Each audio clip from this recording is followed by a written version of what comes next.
একজন জেনারেল লাইনে পড়ুয়া হিসেবে আমি বলতে চাচ্ছি যে আমাদের সবার সবাই যদি কমন সেন্স দিয়ে চিন্তা করি যে আমরা কার জন্য রহমত পেয়েছি এবং আল্লাহ তাআলা কার জন্য এই দুনিয়া এবং সব কিছু সৃষ্টি করেছেন, শুধু যদি মাত্র সেদিকে তাকাই তাহলে বুঝতে হবে যে প্রিয় রাসূল সাল্লাল্লাহু আলাইহি সাল্লামকে আল্লাহ তাআলা রাহমাতুল আলামিন বলেছেন এবং সে রাহমাতুল আলামিনের জন্যই কিন্তু আমাদের এত কিছু পাওয়া।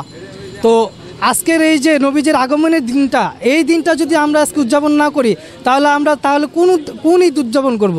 যার জন্য আমরা বছরে 2টি ঈদ পেলাম, তার দিনে যদি আমরা ঈদ বা খুশি উদযাপন না করি তাহলে আর কারটা উদযাপন করব?